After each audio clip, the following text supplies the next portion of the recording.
Alors bonjour et bienvenue sur Pop Radio Gospel. Nous sommes la première web radio gospel au Sénégal et disponible à travers notre application partout dans le monde. Aujourd'hui, nous allons recevoir les jurys qui vont présider ou sélectionner les heureux gagnants de Pop Award Gospel qui se déroulera le 15 décembre. Donc si vous n'avez pas encore acheté vos tickets, c'est le moment de le faire. Nous avons sur le plateau Maxwell Gomis qui va se présenter, Lamine Barr et Carlyle Ovono.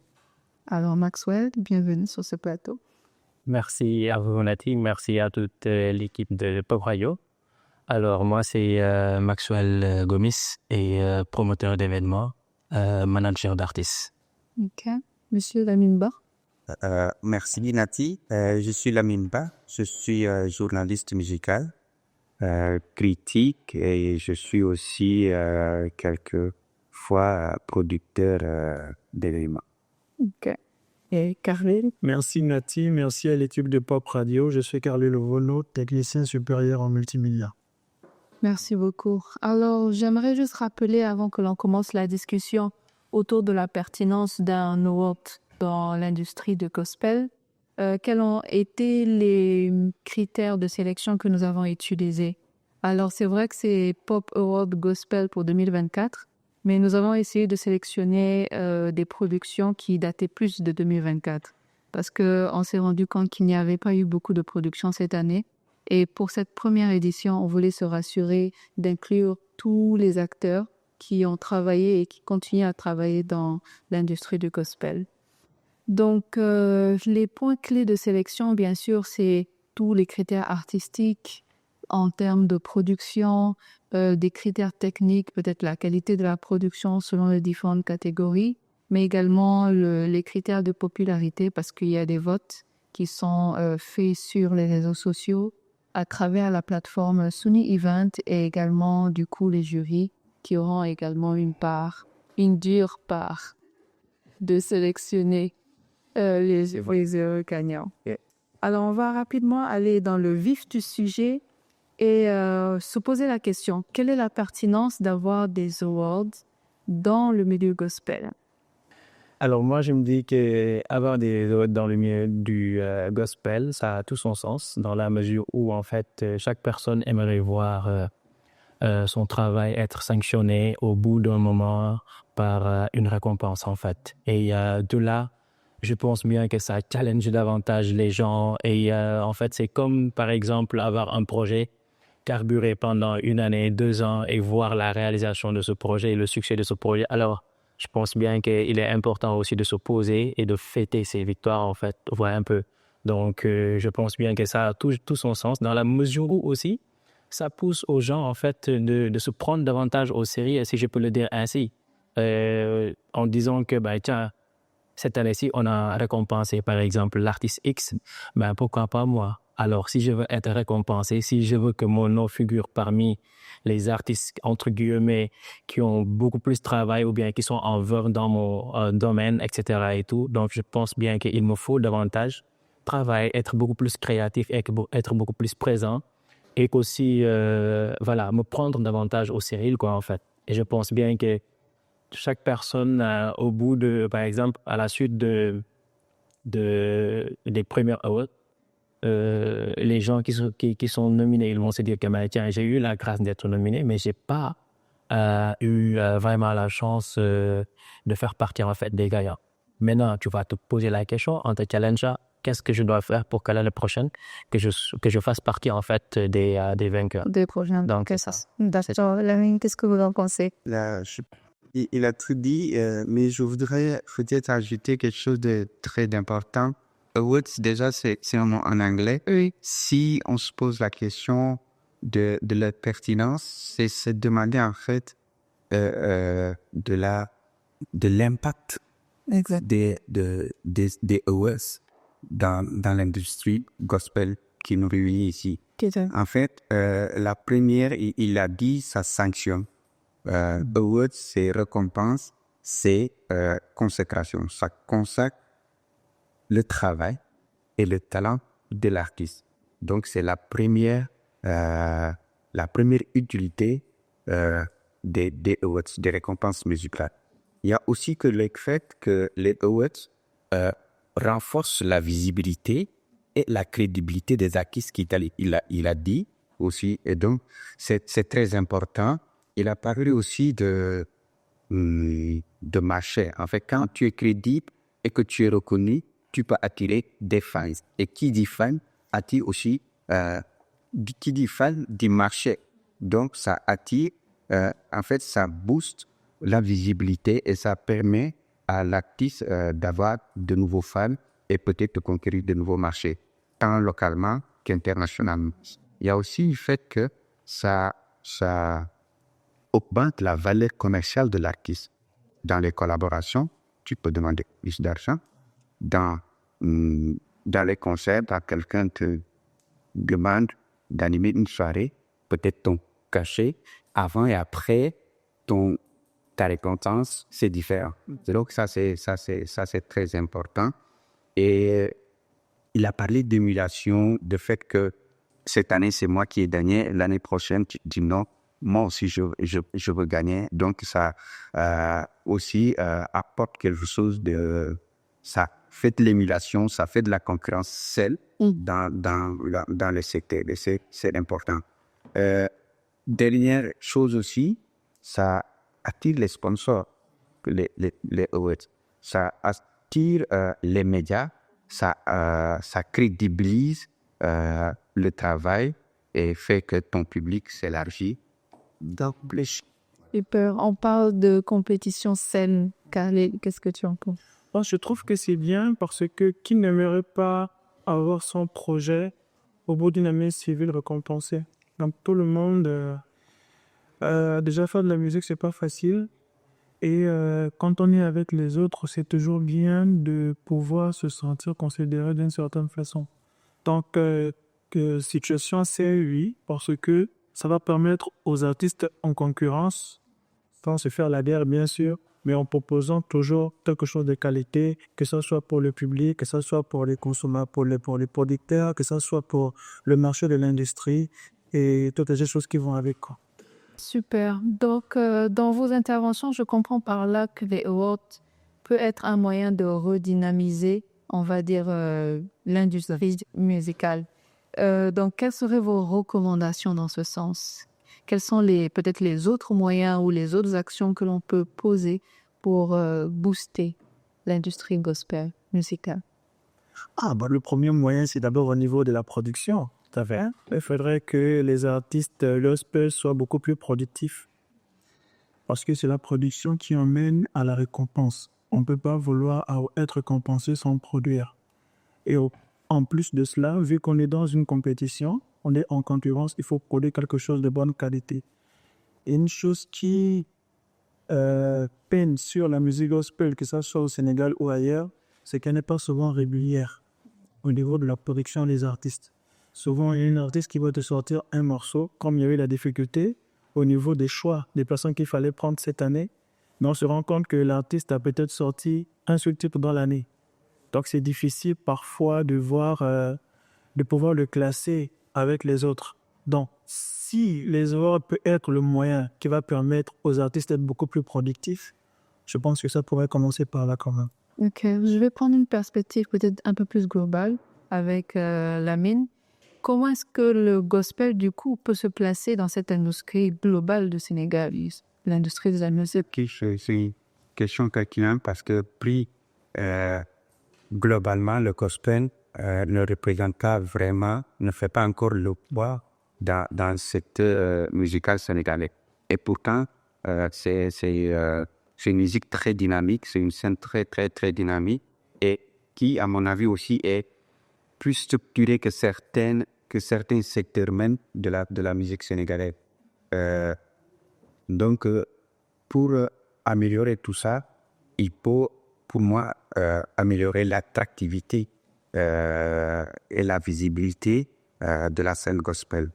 Comment? Je pense que vous êtes en train de le faire. La première étape pour améliorer une scène musicale, c'est créer des plateformes dédiées vous avez lancé, je pense, cette année, une radio. C'est très, très important. Il faudra peut-être, je pense, s'il y a moyen d'avoir une télé, il faudra le faire, c'est très important. Il y a des chaînes dédiées à la musique gospel, mais à la musique gospel au Sénégal, il n'y en a pas. Et peut-être ce serait intéressant d'y penser. C'est ambitieux, mais je pense qu'il faut être ambitieux. Il y a aussi créer des événements aussi dédiés au gospel, des événements, des festivals, des awards, des concerts avec des thèmes précis et qui touchent directement au gospel. Tout ça réuni peut faire que la musique gospel, la scène gospel, peut être encore plus visible, plus attractive. Il a parlé aussi de qualité, la qualité des vidéos, c'est très, très, très important. C'est ça même qui fait l'attractivité, parce qu'on est dans un monde d'image et quand il y a des productions vidéo de qualité, l'attraction est là. Et après, il y a aussi des collaborations. Et c'est très important, c'est quelque chose entre les artistes gospel, mais on est en musique et il faut souper. On peut même explorer d'autres musiques avec d'autres artistes qui ne sont même pas de la scène gospel. Ça peut donner des choses extraordinaires, des choses inattendues et qui vont booster clairement la scène gospel au Sénégal. Tout à fait. Et la gospel, c'est Perso, si j'ai quelque chose à rajouter de ce qu'ils ont dit, je rejoins parfaitement mon frère, comme il l'a si bien dit, en fait, surtout la présence. La présence, elle est importante. Alors, sauf qu'ici au Sénégal, malheureusement, je vais dire, on n'a pas forcément cette présence, en fait, des chantres, des artistes gospel ici au Sénégal. Et lorsque je parle de présence, c'est sur les réseaux sociaux, les différentes plateformes, être présent, par exemple, durant l'année, pouvoir se produire, en fait, être booké dans certains milliers, etc. et tout. En fait, qu'on puisse sentir que vraiment, l'artiste est là, en fait. Et là, aujourd'hui, ça peut nous permettre, en fait, d'avoir une certaine, je vais dire, représentativité et tout au niveau international. Et les gens vont voir que, et surtout d'abord, les fans qui sont à l'intérieur du pays. Parce qu'à chaque instant, s'ils voient l'artiste l'artiste X est en train de se produire tel lieu, ce mois-ci, ou bien chaque vendredi, il a un live à faire sur un thème, il invite d'autres personnes, etc., et sur le sujet et tout. Ça montre que, mais tiens, il y a telle personne qui est là. Et aujourd'hui, ça me permet de citer, je donnais quelques exemples, par exemple, je prends l'exemple de Guy Chris, par exemple, qui est en Côte d'Ivoire. Et Guy Chris, il a son émission, chaque 8h15, les gens sont là connectés. Et lui, en fait, il essaye de fidéliser, par exemple, je prends son exemple, il essaye de fidéliser, en fait, son public, sa communauté en tant que telle.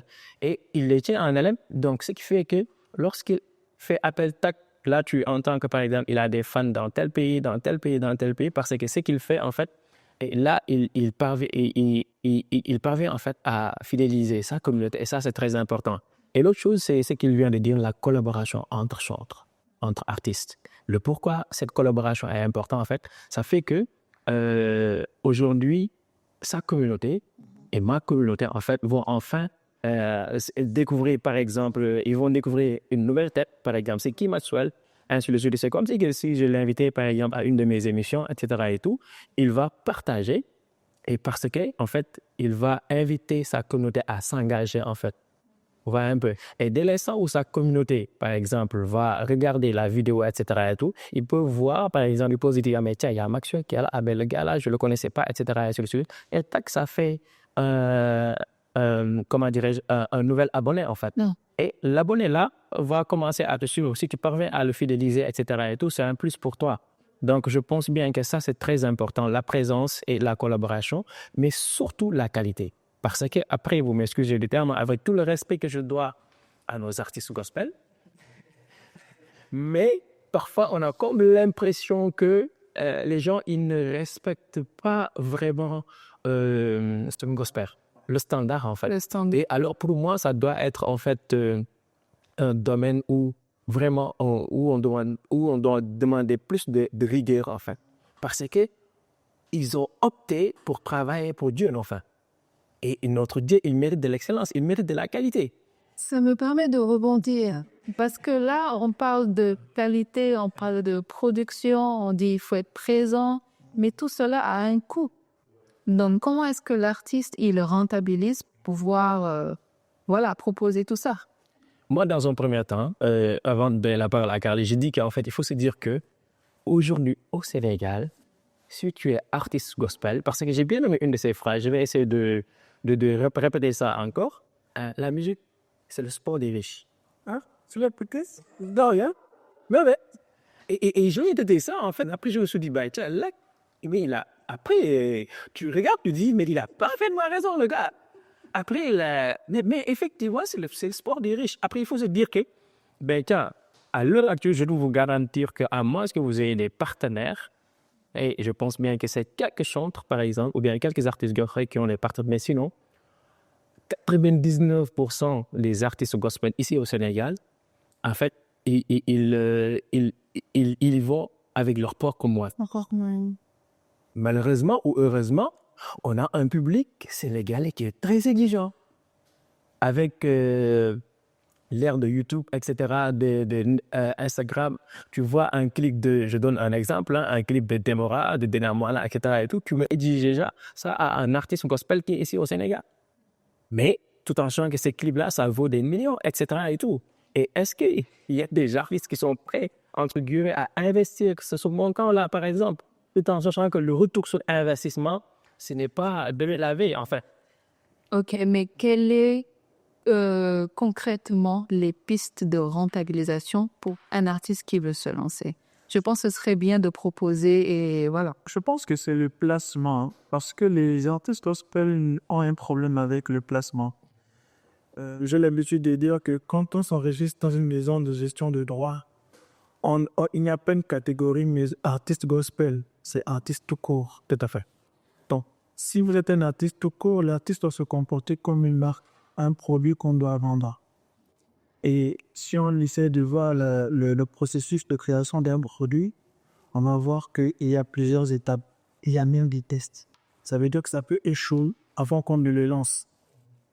Et c'est ce processus que les artistes gospel d'abord n'arrivent pas à faire. Ce qui fait en sorte que quand le produit final sort, on ne sait même pas s'il sera rentable ou pas, parce qu'il n'y a même pas eu une étude qui permet de rentabiliser sur le produit qui est sorti.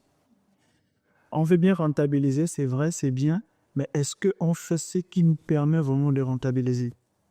Je pense que c'est du coup où la question doit se poser avant de dire qu'il faudrait rentabiliser une musique gospel ou pas. OK. Lamine, j'en casse quoi? Les pistes pour rentabiliser. Après, moi, je vais parler plus globalement. Je pense qu'eux, ils sont idées. Ils ont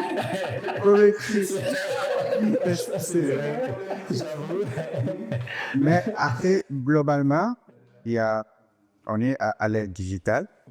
Et donc, pour rentabiliser, je pense que pour les artistes gospel, c'est vraiment être sur toutes les plateformes de distribution digitale et s'assurer d'une distribution correcte, totale. C'est très, très important et vraiment être partout sur toutes les plateformes, il faut y être. Quelqu'un a parlé de, je sais pas, de concert. Je pense, non, de régularité. Je pense que c'est toi qui parlais de ça. C'est aussi créer vraiment des concerts réguliers. Quand on dit concert régulier, il y a forcément des revenus réguliers. C'est très, très important. Il y a aussi, tu parlais de placement, ça m'a fait penser au merchandising. C'est très, très important. Ouais. Il faut penser au merchandising. C'est vital. Parce que les produits dérivés aussi, ça permet d'étendre un peu plus les sources de revenus, les entrées. C'est exactement ça. Et il y a aussi, je sais pas, après vous pouvez peut-être me donner la réponse, un rôle très important que les labels et les promoteurs ont dans tout ça. Est-ce qu'une structure tout ça? Est-ce qu'il y a des contrats? Est-ce que tout ça c'est structuré de façon professionnelle pour permettre aussi à l'artiste de baigner ou d'être entouré, en cas d'être dans une atmosphère, dans un environnement professionnel, ce qui fait que il peut avoir des revenus.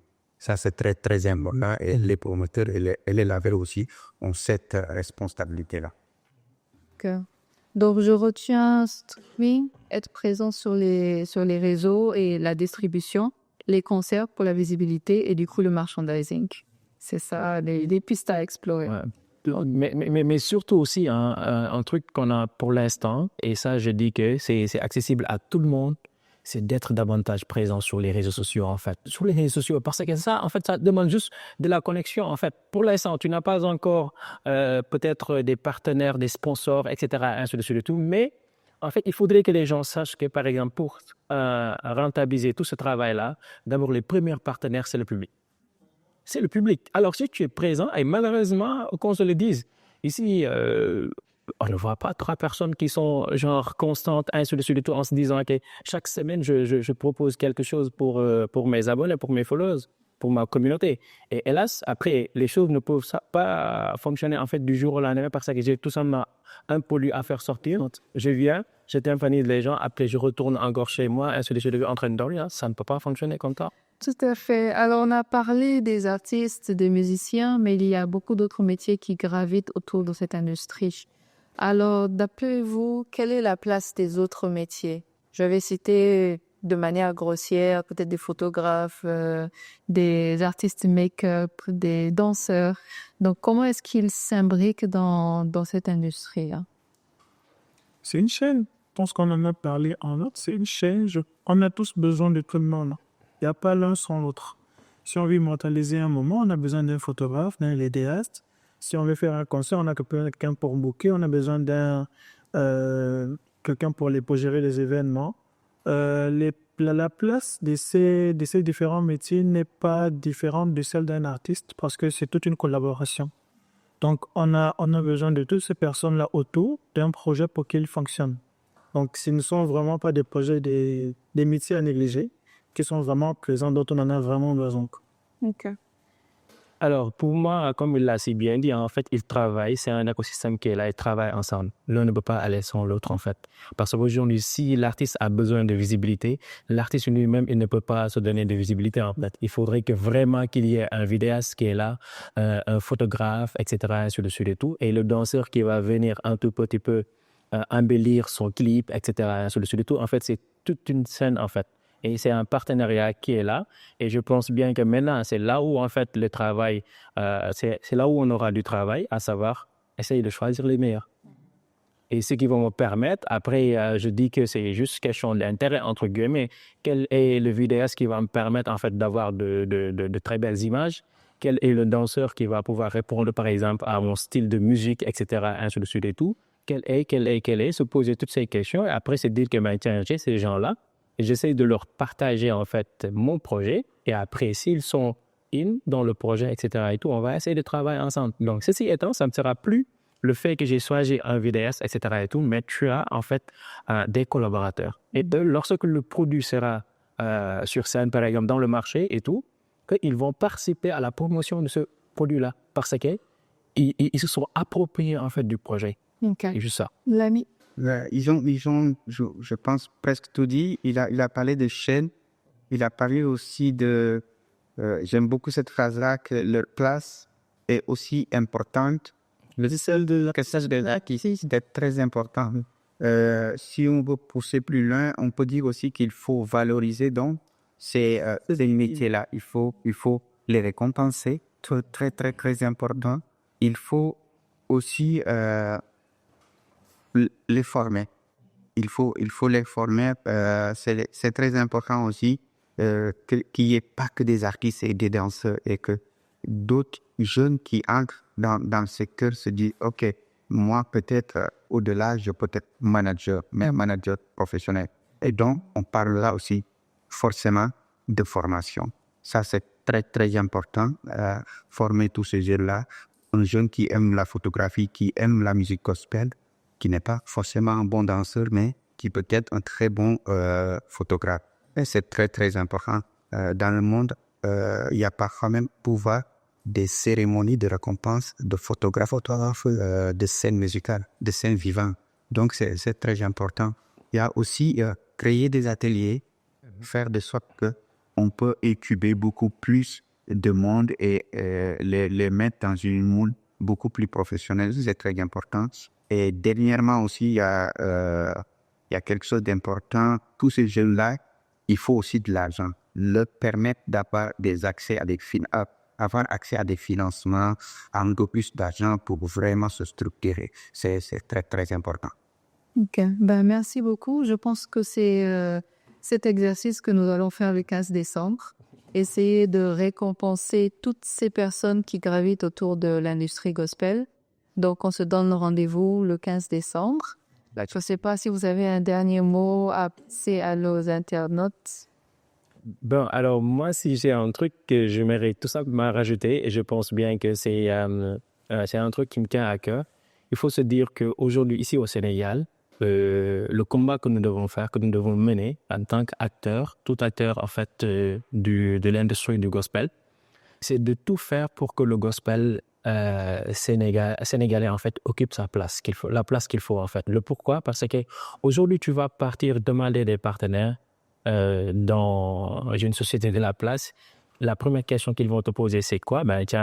C'est quel genre de concert? Tu vas dire que c'est un concert religieux, etc., ainsi de suite et tout.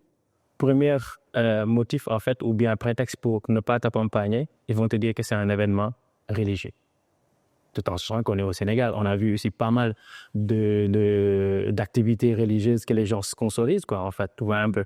Donc, je pense bien qu'il est très important aussi que les membres de cet écosystème, en fait, puissent s'unir, travailler ensemble et tout pour pouvoir vraiment montrer qu'ils ont, un impact, en fait l'impact qu'ils doivent montrer que carrément, voici l'impact qu'on a dans le milieu gospel. Et après, ce qui va pousser aux autres, en fait, de venir s'approprier en fait du gospel en tant que tel, et comme ça on pourra avoir les partenaires, parce que si on n'a pas de partenaires, quoi que l'on puisse dire, ça sera très compliqué en fait de s'en sortir. Ok. Voilà. Dernier mot, Khalid? Oh non, enfin là-dessus, merci du tour. Je laisse. Ouais, j'aimerais peut-être rebondir un peu sur la liste, c'est important. Et ma lecture, c'est aussi quand, par exemple, tu vas chez Orange, je ne sais pas si je peux citer Orange, mais si tu vas chez Orange, que tu lui dises, écoute, j'ai un concert et j'ai 10 000 personnes, même si c'est religieux, il va venir. Orange va venir parce que tout simplement, c'est le public, le grand public que Orange vise en fait. Et donc, dès qu'il se dit non, c'est dans une petite salle, il y aura peut-être 100 personnes, ça n'intéresse plus directement Orange. C'est donc peut-être travailler à massifier tout ça, à structurer tout ça, pour faire que les partenaires là, c'est eux qui vont t'appeler. Quand Daibou vient, tu vois tous les sponsors qu'il y a. C'est parce qu'ils savent qu'au Grand Théâtre ou je ne sais pas où, il y aura un grand public. C'est ça qui les intéresse. Ça c'est très, très important. Moi, de mon point de vue, je connais l'écosystème sénégalais en général, mais ce que je vois, c'est très structuré et il y a une vision. Et ce que vous faites, il y a d'autres secteurs de la musique sénégalaise qui ne sont pas en train de le faire. Et donc, vous êtes sur la bonne voie.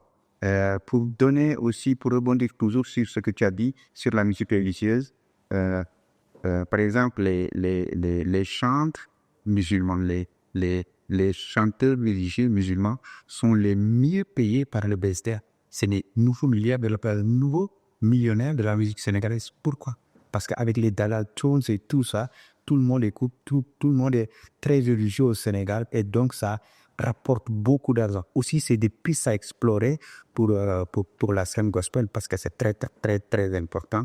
Sinon, te dire merci Nati, t'es très content de te rencontrer aussi. Merci les autres. Merci à Stéphane qui coordonne tout ça et qui fait du très très fort. Le boss. Merci beaucoup. C'est sur cette note que l'on va clôturer et encore vous inviter pour le 15 décembre. N'oubliez pas de prendre vos invitations qui sont à 10 et à 20 000.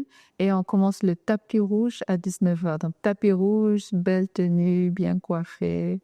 Et puis voilà. Merci votre fille. Les Pop Gospel Music Awards. C'est une soirée tapis rouge avec près de 10 prestations d'artistes en live, 42 nominés et 12 récompenses. Des moments de célébration fun et inoubliables. Revêt-toi donc de ta plus belle tenue. C'est le moment de prendre tes accès sur Sunyo Event ou de te faire livrer ton carton.